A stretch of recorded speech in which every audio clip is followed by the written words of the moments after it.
If you're interested in woodworking, then you gotta check out my top 10 essential woodworking tools. And I think you'll be surprised what makes number 1.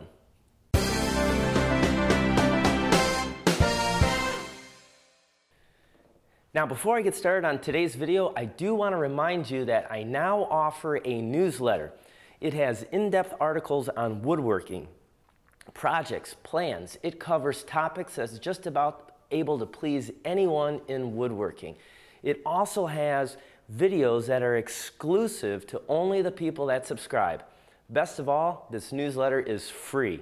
So if you're interested, go over to woodchoppingtime.com, register, and get ready for your newsletter. It's coming out at the end of this month. Okay, so it is the beginning of the year, and perhaps some woodworkers are looking to step up their game in woodworking, or maybe they're new to woodworking and are interested in what it takes to set up a shop to do it. So this is my video on the essential top 10 woodworking tools. Now keep in mind that these tools are an investment. You're not going to be able to go out tomorrow and set up a shop this way. But it's a good place to start to think about what it is that you should buy. Now keep in mind you want to have figured out what you like to build. For example, someone who likes to make cutting boards is going to have a different tool list and requirement than someone who likes to turn pens. Okay, with that said, let's get into my top 10 essential woodworking tools. 10. Coming in at number 10 is the vacuum. Now it doesn't matter if you have a big shop or a small shop, you're going to produce dust, chips, and shavings. And a vacuum works way better than a broom or a dustpan, especially when it comes to your machines. You can use the accessories to get into the small crevices and really clean the equipment up good. 9. The lathe. Now this is a tool that I don't really use all that often, but when the job requires it, it is essential. Now as you can see, my lathe is rather old. This is a Powermatic, probably from 1960, which just goes to show you that you can still produce some really nice pieces of furniture with old equipment. But here's what I like about this lathe, and if I was going to buy a new lathe, this is some of the features I would want. I like the long bed on the lathe. If I have to turn a chair or even a table leg, I have the length to do it in this case, and that's about 36 inches. Also too, it's very heavy, which means I'm not going to get a lot of vibration in my work when I'm turning. Now a disadvantage is with the lathe you have to change the speed fairly often, and to do that for me, well, I have to manually disengage the motor, and then I have to change the belt onto the various pulleys. A lot of the newer lathes today, they have a dial where you can simply adjust the speed of the motor for exactly the RPM you want. 8. Number 8, the drill press. Now, I really like having a drill press, even though for years my cordless drill has done an exceptional job for me. Having the drill press allows me to do precise and very accurate holes. Now, I like the tall version better than a bench mount, just because of the height. It allows me to put more unique and different pieces into it. Now, some features I like about it obviously are the adjustable speeds. You have depth stop that you can do with it, and I really like the flex light that comes with it so you can put it precisely on where you are drilling.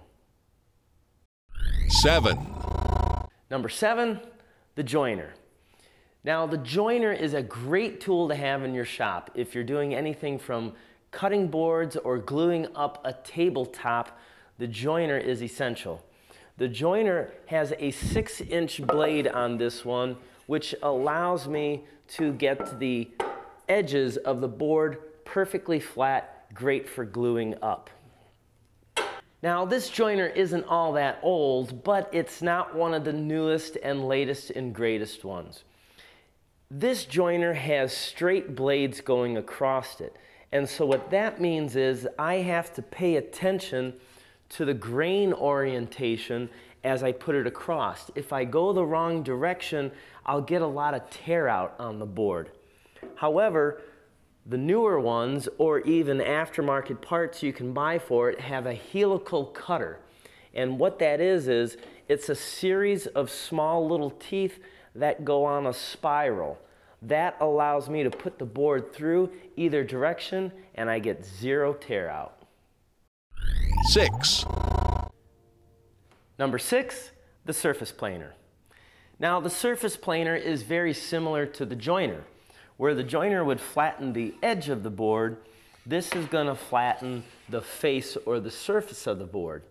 This can do up to 13 inches across, and I think the height it will go up is to around 16 inches. Now again, this is an older model. This actually has 2 straight blades in it, where a lot of the standard ones come now with 3 straight blades. It's not only faster, but it gives a smoother finish. However, just like with the joiner, you can upgrade most of these to the helical blade. Once again, that means I don't have to pay attention to the grain orientation when I put it through here, because if I have it going the wrong way, it really tears out the wood pretty bad and it's just ugly. But this is a much needed tool in anyone's workshop. 5, Number 5 is the bandsaw. Now this is a really versatile tool, and for some this is their favorite. What I like about it is it gives me a lot of options. I can rip a board going through here. I can cross-cut a board going through. I can do circles. I can do odd shapes. It does quite a bit. Now for me, the limitations are the distance between the blade and the body. That only lets me cross-cut pieces to a certain length. And same with the actual tabletop to it. I can't really cut real long pieces easily. However, it's a tool that I definitely use on a daily basis. Now, some things that I would look for in buying a bandsaw is you want to have a good guide system for the blade. In this case, I upgraded to this bearing guide system available through Rikon, which really keeps the blade straight and accurate. The other thing that really sold me on this particular bandsaw, unlike my other one, is I can raise this up, and if I have a board and I want to cut thin shavings off of it, this will allow me to push a board or a log through that's 13 inches tall, where my other one only allowed me to do 6 inches. This was definitely worth doing the upgrade to this model. 4, Coming in at number 4 is the router table.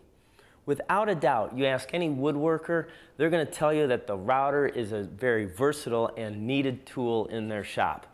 But by being able to take the router and place it underneath and mount it into a table is definitely a game changer. What this allows me to do now is to do long boards or even small pieces much safer, allowing me to do intricate joinery and detail that only makes my woodworking look better. 3, Number 3, the miter saw. Now the miter saw is a great way for doing accurate cross cuts. This particular saw allows me to put a board on here that's over 13 inches long and make an accurate, clean cross cut on it. This also is great for trim work. I can pivot it to either 61 degrees on this side and all the way over to, I believe, 55 degrees on the other side. Besides being able to turn the bed, this is a dual compound. So what that means is I can tilt the saw back and forth 45 degrees as well, giving me a wide range of cuts that I can do for my trim and different angles.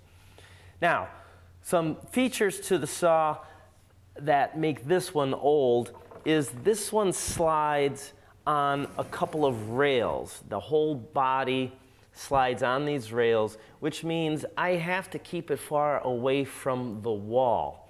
a lot of the new ones, the rails are stationary, and the saw and the body pull forward, come down, and make the cut. That way you can get it closer to your wall and not lose so much territory in your shop, especially if it's small. 2. So number 2 is the table saw. And for me, this is an absolute, the best power tool to have in your shop. Now I have 2 of them here. One is this Hitachi, which is kind of old, I should say outdated, which has a regular single blade in it, which I can rip, I can cross cut, I can put jigs and accessories on it to do all kinds of things. And this one is older. This is a Powermatic that goes back to the early 80s, and this has a stacked dado head on it for doing rabbets and dados. Both of these absolutely I use every single day on every single project. But you'll notice, as much as I love the table saw, it's not my number 1. 1. So before I give you my number 1 essential tools to have in your workshop, let me just say that probably right now, especially if you're new, you're thinking, oh my God, I can't get into woodworking because everything you showed me is thousands of dollars to have. Even if you buy it used, it's going to be expensive.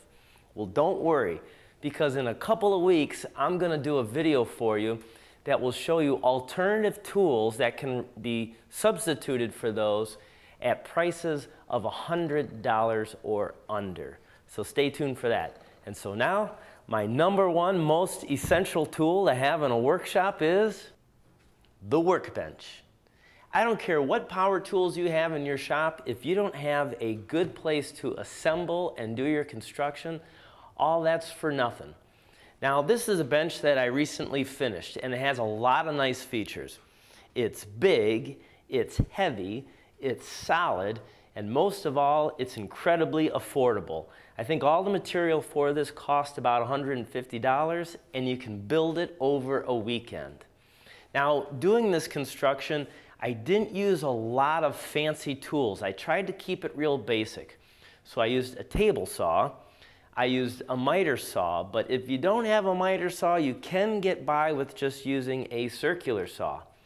Also used an electric planer, a drill, and of course a ratchet and socket set to assemble the hardware to it. So stay tuned for this. This will be the project for next week. Now, if you agreed with my list, go ahead and leave comments below, or if you have different thoughts or opinions on the list, leave that below as well. If you liked this video, please like and subscribe, and please don't forget about that newsletter. You will not be disappointed. Go to woodchoppingtime.com, register and sign up there. And if you have some woodworking questions on a project that you are doing, feel free to email me at woodchoppingtime@gmail.com. I will personally help you answer your woodworking questions to make you a better woodworker. As always, thanks so much for watching, and keep on dancing.